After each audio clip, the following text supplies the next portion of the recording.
Good morning, fellow citizens. Welcome back to my shop. Hey, it's the end of FFA week. There's my blues. They're retired now. I don't think you're supposed to wear them once you're out of FFA. Anyway, that's been 25 years ago. Big thank you to all the ag teachers out there. A word to all you kids that are maybe still in ag. Take care of your ag teachers. Be nice to them. Oh my God, were we ever mean to ours. I'm so sorry, Mr. Asbury, Mr. Bryant, Mr. Miller especially. We were mean to them guys. So anyway, let's get started on our little project here. We're gonna cut some bottoms out for our drawers. I'll show you how I get a few of these measurements. It's real easy to get goofy measurements on stuff like this. So I'll kind of show you how I do to keep from getting so much goofy in my measurements. And we'll go over some other stuff, but let's get after it. Here I have just a pair of plain Jane old framing squares. One's a foot, well, 1 foot framing square, the other one's a 2 foot framing square. Well, it's fairly obvious how you're going to get a measurement of width with a 1 foot framing square on something that's less than 10 inches wide. So you just come over here, but the thing I'm trying to demonstrate here is stay about an inch back away from the edge, push her up in there, and now I'm just going to read these to the 16th, and I'm going to read a 16th that'll go. So that one measures 9 5/16. Now on that side. That side reads 9 5/16 will go in the hole on that side. So to get a length measurement, now you can do this with tape measure obviously, but I have a serious mistrust of tape measures. I have a fairly serious mistrust of folding rules. I don't mistrust steel rulers. I don't have a 3 foot yardstick that doesn't have the end chewed off of it or been used for a pry bar. So this is how I'm going to get these measurements. Now I'm jammed up to this face here. I'm going to take my other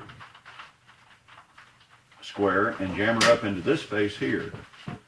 So that is 4 13/16. 2 foot, 4 13/16. Now I've wrote all these measurements down, and that is consistent through every piece. Just about every one of them has been 2 foot, 4 13/16 inches.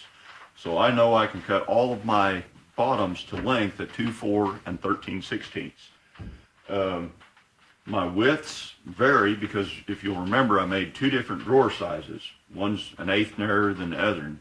So I'm going to have to make 2 different sizes of, or widths of drawer bottoms.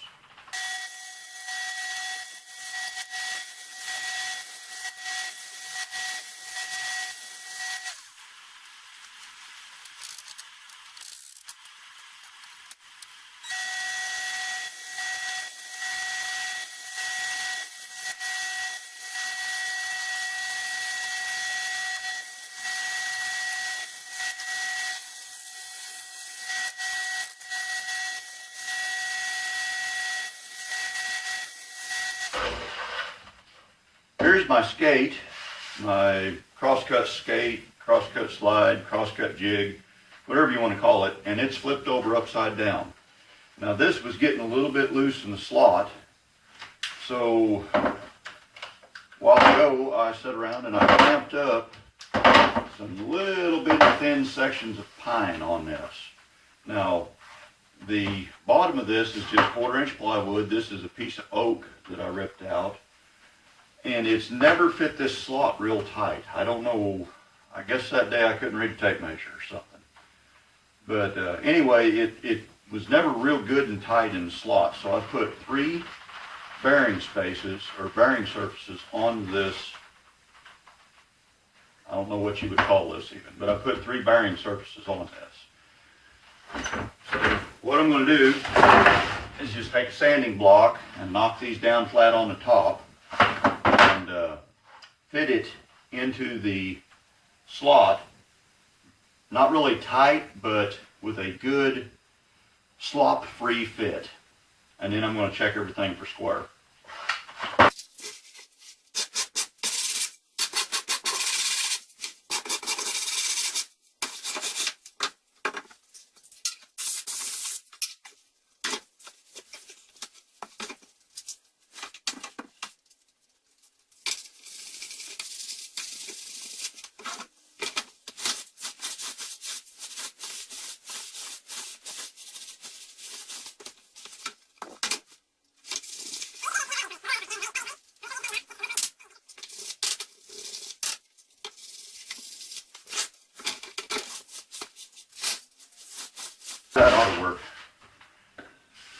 wanted it really good and snug. Now there's virtually no slop in it. A little bit, and you're always going to have a little. One of these days I'm going to buy a piece of channel iron or something and fit down in this, but that's one of these days. This is now.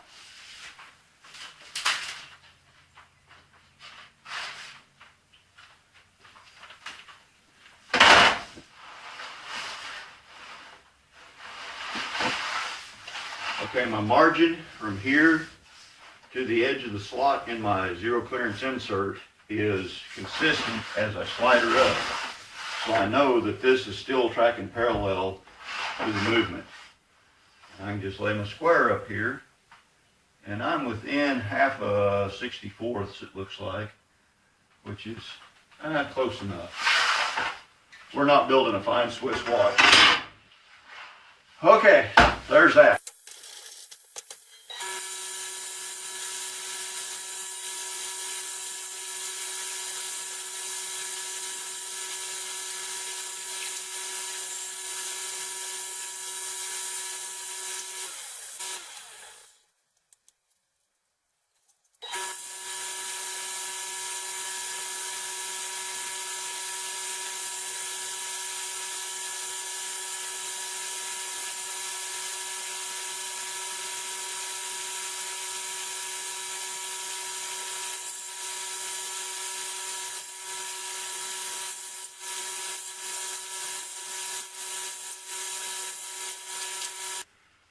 Here we are back to the other workbench, the tall workbench, and we're ready to do a little bit of glue up.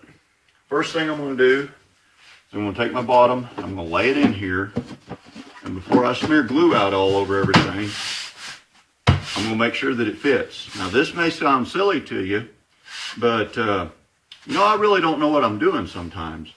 I do know that sometimes I screw up. So anyway, make her fit, make sure that it's going to fit before you smear glue out all over everything. If you got to do a little tune-up, you know, this piece of 80 grit and 120 grit glued on a piece of, I don't know what that is, a piece of scrap from somewhere. You know, make your own stuff, figure it out. So this is not Titebond wood glue. I'm not sponsored by any wood glue manufacturer, but this is just glue. Brown Carpenter's indoor-outdoor wood glue made by a company somewhere. So I'm just going to goop it down in there. And before it runs all over everything, I'm going to smear it out.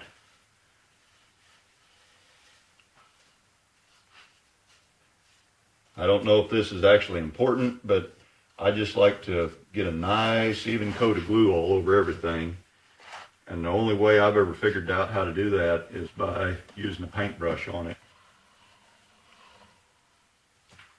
Or an acid brush.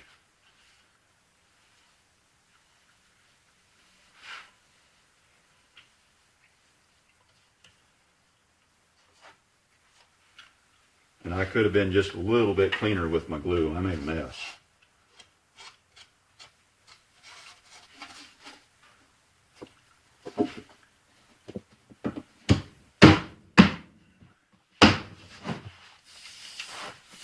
So we're just going to tack it with a couple of nails, well, staples.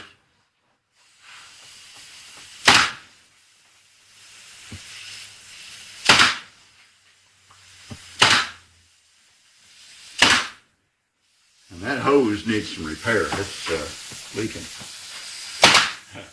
One of my former employers, he's got ears like a safecracker. And man, a leaky air hose would drive him nuts. Okay, give her a little wipey.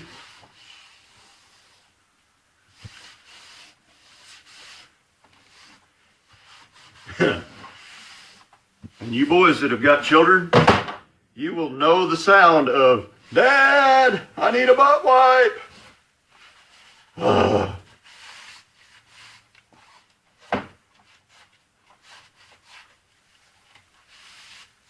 And you boys that don't have children, Go get married immediately. Find you a wife, get married, and start having children now. There is no greater joy in your life than your children will bring you. So there we go. There's the first one.